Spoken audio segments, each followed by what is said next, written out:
Hi, hot topic of the times, TM Krishna. அவரோட ஒரு video பார்த்தேன் ரீசெண்ட்லி நேற்று முந்தானத்துக்கோ 2 points he makes அது அன்அக்செப்டபிளாக இருந்தது. So I just thought one பிராமண ஆதிக்கம் கர்நாடக சங்கீதத்தில் நிறைய இருக்குது. இந்த பிராமண ஆதிக்கம் வந்து இந்த லாஸ்ட் 4-5 டிகேட்ஸில் நிறைய இருக்குது. இதுக்கு முன்னாடி நிறைய பேர் இருந்திருக்காங்க நான் பிராமின்ஸ், பட் இப்போ பிராமண ஆதிக்கம் இந்த 4-5 decades. That's one. Second thing, இந்த நான் பிராமின்ஸ் ஒரு ஸ்டூடெண்ட்ஸாக வந்தால் அவங்களுக்கு டீச் பண்ணும்போது அதில் இருக்கிற ஒரு பயஸ். ஓகே, நம்ம for a very long time தமிழே இசை இல்லாத தமிழ் இல்லை, ஏழை இசை நாடகமும் முத்தமிழ்னு கொண்டாடுறோம். ரொம்ப நாளாக இது வந்து பாரம்பரியமாகவே இருந்திருக்கு. இசையில் வல்லவர்கள் நிறைய பேர் இருந்திருக்காங்க தமிழில். பாணர்கள் அதை பற்றி பாடியிருக்காங்க, ஓதுவா மூர்த்திகள் இருந்திருக்காங்க. இவ்வளோ நாள் வரைக்கும் ரொம்ப நாளாகவுமே வந்து அது ஒரு கலாச்சாரத்தில் ஒரு அங்கமாகவே இருந்திருக்கு. அது நிறைய வழிபாட்டு முறைகள்லையும் சேர்ந்திருக்கு. இப்போது இவர் சொல்கிற மாதிரி பிராமண ஆதிக்கம் வந்திருக்கு அப்படின்னா அதுக்கு ஆன்சரும் அவரே தான் கொடுக்குறாரு. 4 to 5 டிகேட்ஸில் தான் இந்த மாதிரி. இந்த 4 to 5 டிகேட்ஸில் என்ன ஆயிருக்கும்? இப்போது இந்த பிராமண ஆதிக்கம்ங்கிறது வந்து இப்போது யாராவது ஞானத்தை திருட முடியுமா? இனிமேல் நீ யாருக்கும் ஒன்றும் கற்றுக் கொடுக்கக்கூடாது சொல்ல முடியுமா? 4 to 5 டிகேட்ஸ்க்கு முன்னாடி இருந்தவங்க நிறைய நான் பிராமின்ஸ், அவங்க நிறைய பேருக்கு கற்றுக் கொடுத்து நிறைய நான் பிராமின் பாடகர்கள் நிறைய உருவாக்கி இந்த மாதிரி ஒரு ஆதிக்கம்ன்ற ஒரு நிலையை ஏற்படாத அளவுக்கு பார்த்துருக்கலாமே. அந்த மாதிரி ஏன் ஆகலை? கேடில் விழிச்செல்வம் கல்வியும் சொல்கிறோம். அதே மாதிரி தானே ஞானம். அந்த கலைஞானம் வந்து யாரும் திருடி போக முடியாது, இன்னொருத்தர் சொந்தம் கொண்டாட முடியாது. அப்போ ஏன் அதில் வந்து நிறைய பேர் இல்லை? இதுக்கு எனக்கு தெரிஞ்சு ஒரே காரணம், இந்த 4 to 5 டிகேட்ஸில் it is the effect of EVR. Evera ஃபெனாமினன்னால் இளைய தலைமுறைகளுக்கு வந்து பக்திங்கிறது காட்டுமிராண்டித்தனம், கடவுளுங்கிறது இல்லை, மூட நம்பிக்கை இப்படிலாம் சொல்லி ஜனங்களுக்கு பக்தி குறைஞ்சி போய் இளைய தலைமுறைகள் வந்து கடவுள் நம்பிக்கைனாலே அது ஒரு மாதிரி தப்பான விஷயன்ற மாதிரி ஒரு எண்ணத்தை ஏற்படுத்தி அதனால் வந்து பக்தியே இல்லாமல் இருக்கிறது தான் ஒரு ஃபேஷனாக போச்சு. அண்ட் கர்நாடக சங்கீதத்தில் மோஸ்ட்லி இட் இஸ் பக்தி.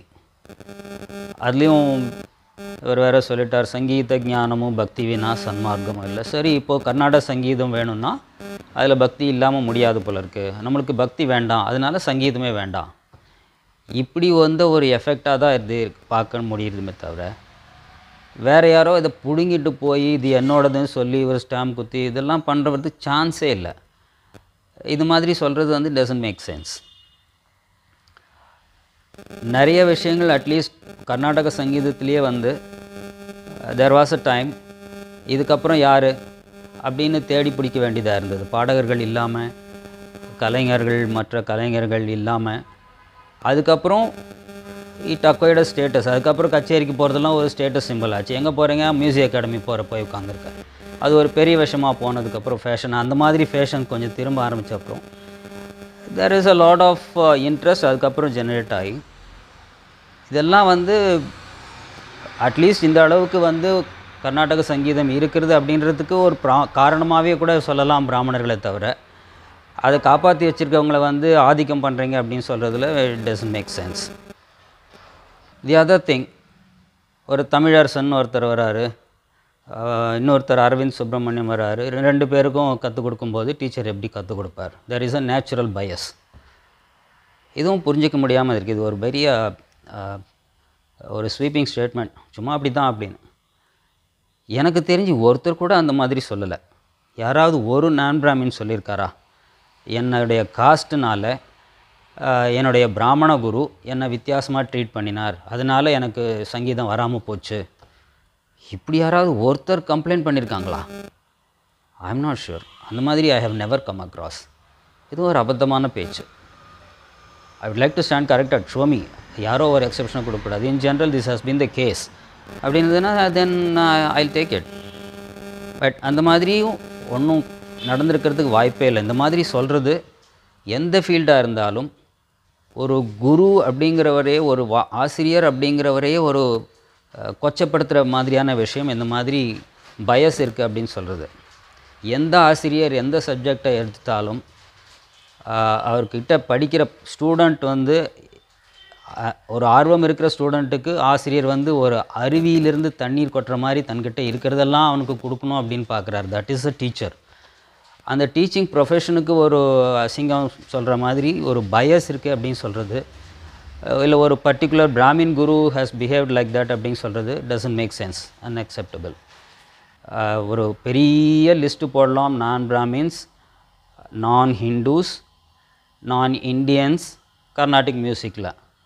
திருவள்ளுவர் ஒன்று சொல்லியிருக்காரு, கற்றதனால் ஆய பயனன்கோள் வாலறிவன் நற்றால் தொழாரேனேன்.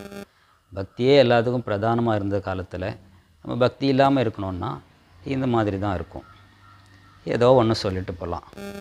இப்போது ஒரு மியூசிக் அகாடமிக்கு வந்து இந்த மாதிரி ஒரு பாய்காட் அப்படின்னா over a period of time music academy தான் சஃபர் ஆகுமே தவிர மியூசிக் இல்லை, கர்நாடிக் மியூசிக்கோ இல்லை கர்நாடிக் மியூசிக் பர்ஃபார்மர்ஸோ கர்நாடிக் ரசிகர்களோ யாருக்கும் ஒரு நஷ்டமும் கிடையாது. நஷ்டம் இருந்தால் மியூசிக் அகாடமிக்கு தான் நஷ்டம் வரும். Enjoy anyway.